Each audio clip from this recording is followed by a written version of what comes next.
Have you ever walked into a room and felt like you were wearing the wrong skin? You smile, you nod, you say the right words, but inside there's a tremor, like you're faking it, borrowing confidence that doesn't belong to you. You fear being found out. One question, one sideways look, and the whole thing could collapse. Your heart knows this feeling, that quiet dread. The sense that everyone else got a map to being a person, and you're improvising with a blank page. We call it imposter syndrome, but let's be more honest. It's not just a label, it's a story your mind tells to keep you safe. When the pressure rises, when the stakes feel high, when expectations knit themselves into a cage, this feeling appears, like a shadow sliding across the floor. And you think, maybe I'm a fraud, maybe I've tricked them, maybe I've tricked myself. But what if you haven't? What if imposter syndrome is not a lie you tell others, but a deeper truth you've been hiding from yourself? Carl Jung had a word for the face we show the world: the persona. Think of it as a mask.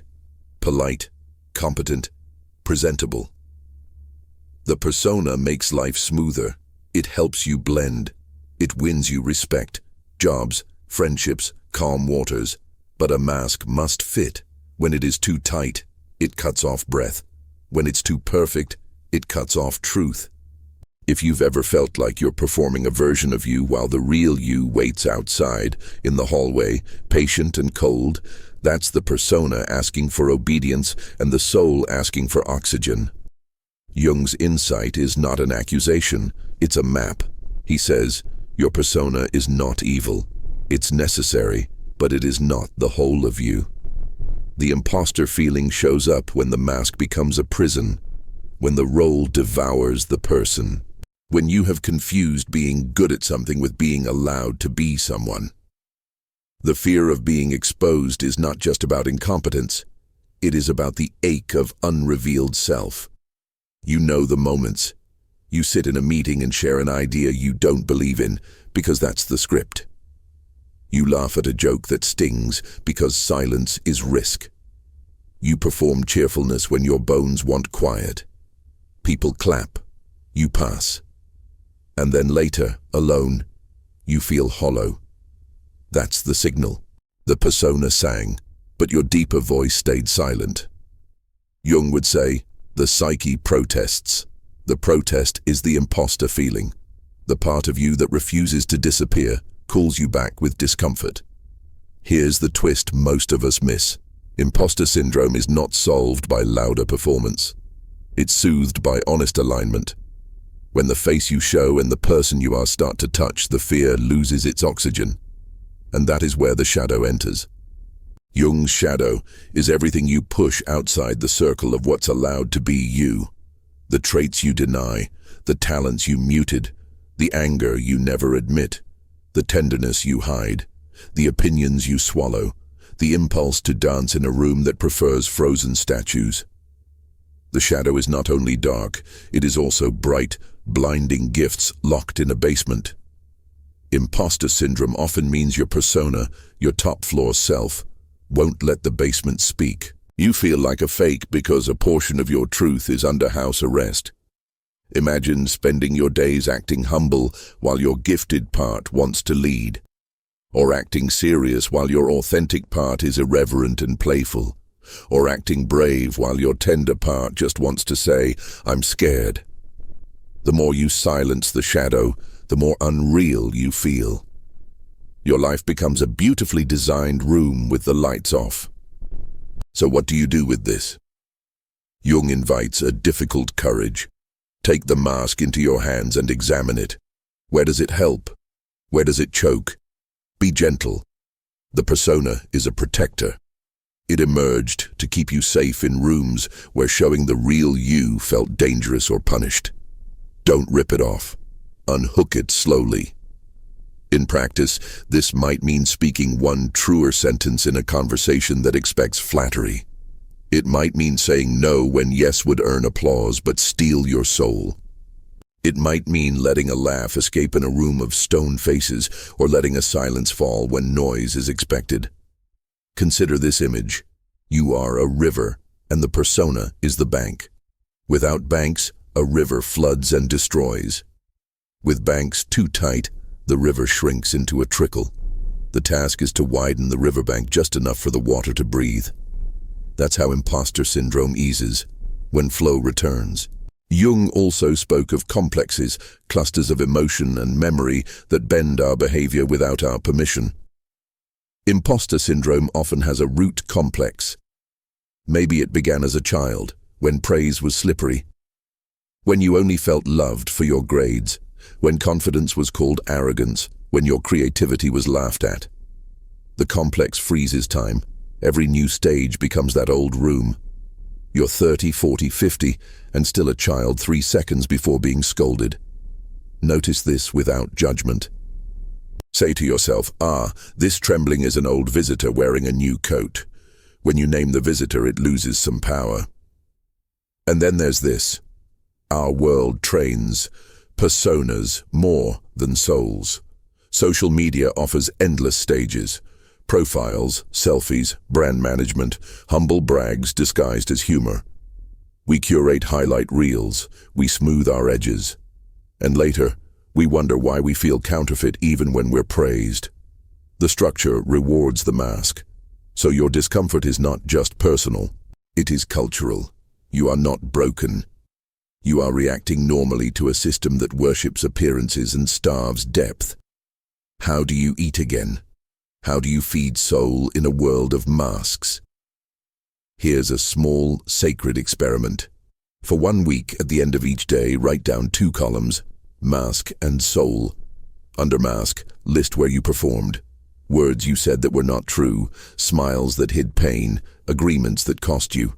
Under soul, list where you were real, where your voice matched your heart, where you said, I don't know, or I disagree, or I love this, or I'm tired, or I'm not ready. Do this without shaming. Just witness. Patterns will appear like constellations. That's your map home. Another practice. Name your mask. Give it a character. The competent one, the charming one, the good girl, the tough guy, the always available helper. When the imposter feeling rises, say softly, I see you, charming one, doing your dance. Thank you for protecting me. But I've got this. Naming creates space. The mask becomes a tool you can put on and take off, not a skin you live inside forever. And what about fear? The fear of being seen, then judged, then rejected? Jung would say, we don't become real by eliminating fear, but by letting something deeper be larger than fear. Try this. Before a difficult conversation or a presentation, close your eyes for 1 minute.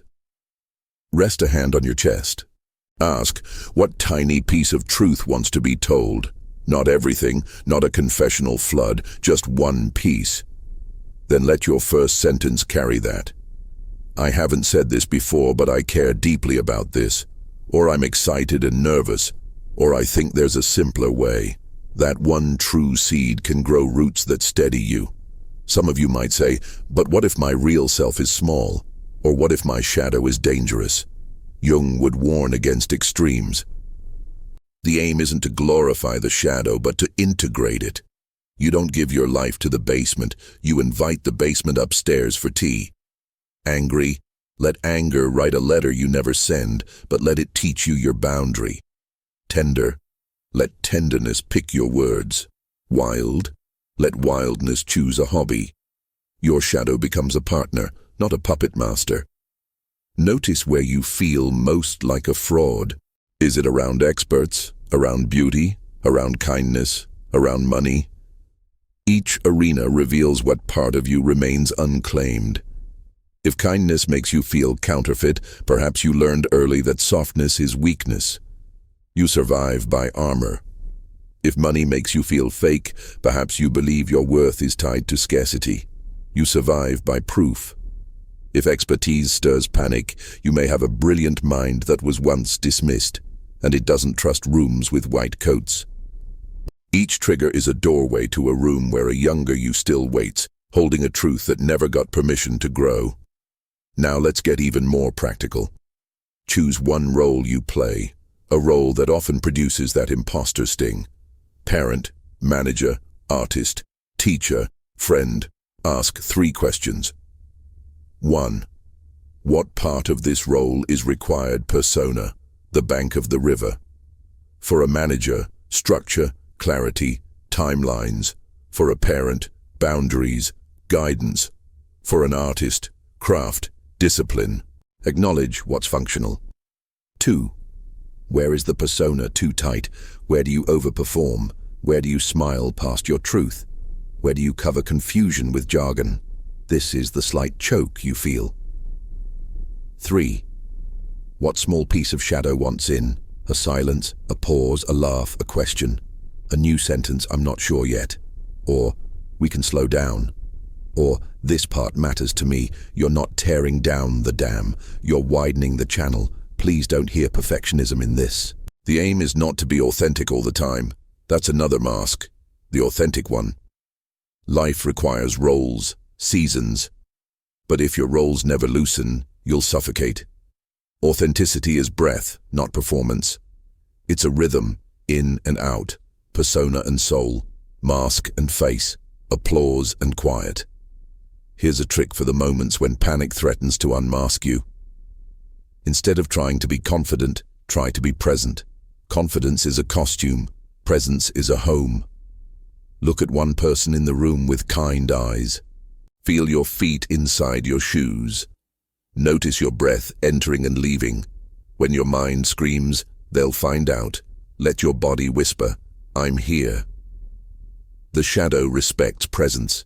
It doesn't need you to be a lion, just a human being in 1 square meter of reality.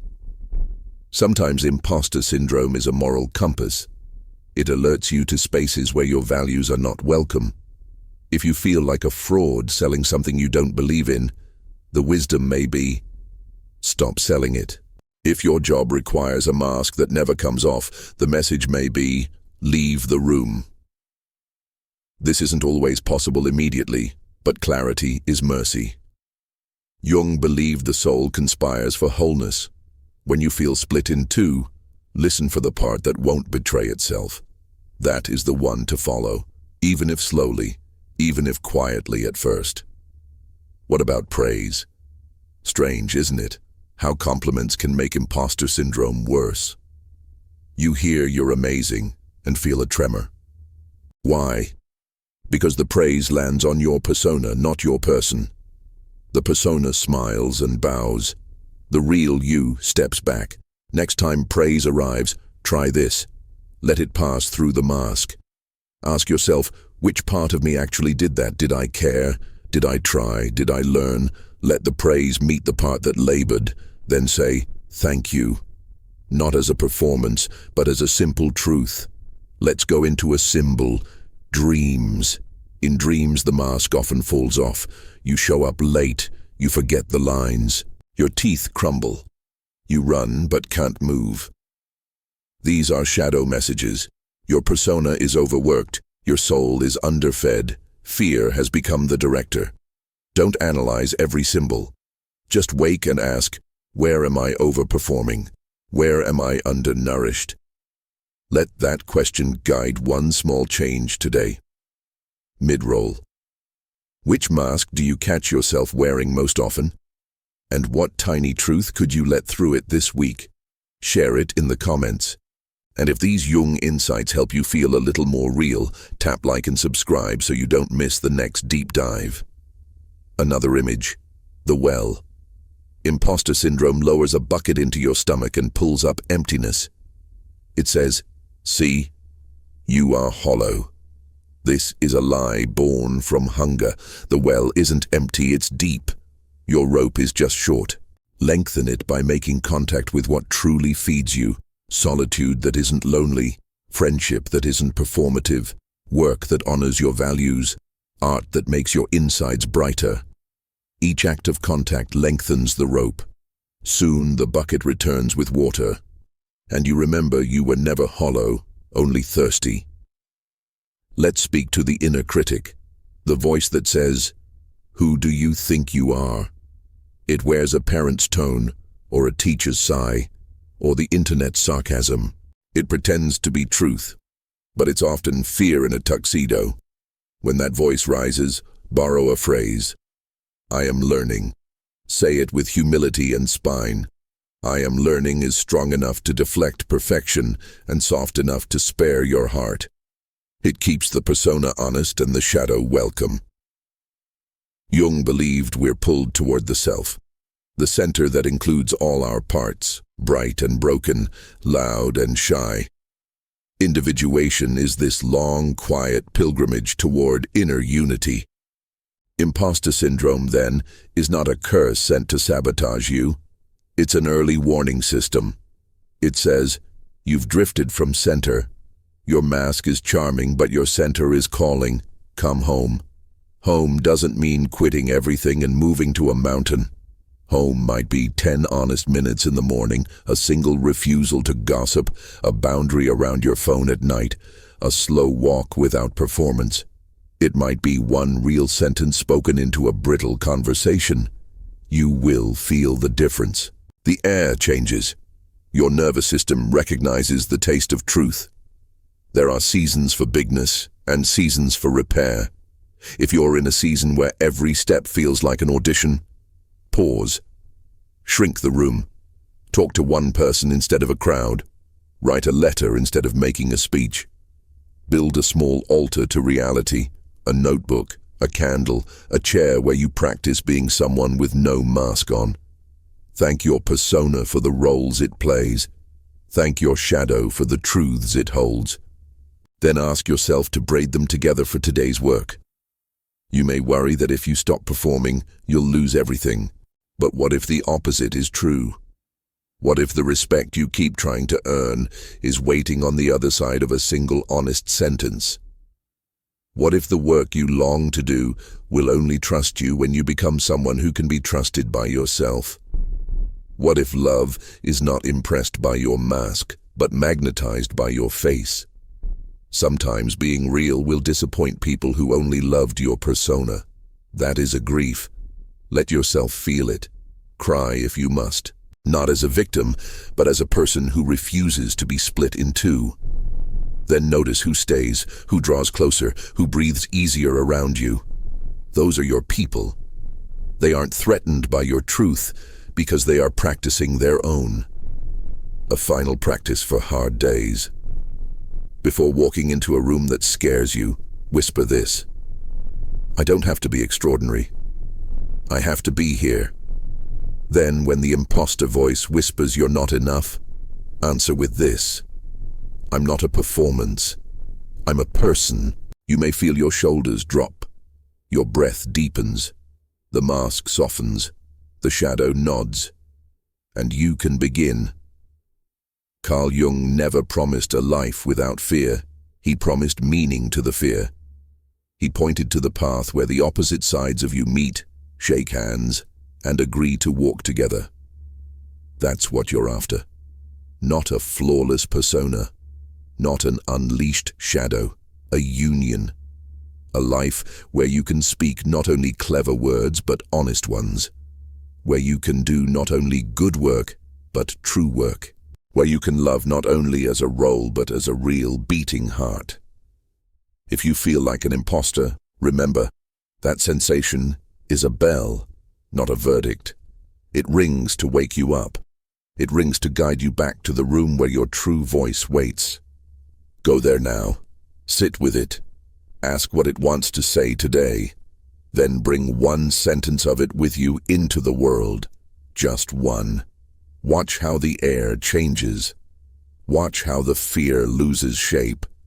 Watch how slowly, quietly you begin to belong to your own life. And when the old tremor returns, as it will, treat it like weather. A storm that passes, a cloud that moves. Don't fight the sky. Stand under it with presence. Let it rain and let it clear. You are not the storm. You are the landscape it moves through. One day, you will still walk into rooms. You will still smile and speak. People will still praise and doubt and misunderstand. But inside, the arrangement will be different. The mask will be a tool, not a tyrant. The shadow will be a teacher, not a threat. and the person inside the costume will be you, soft-eyed, steady-breathed, and finally wonderfully real.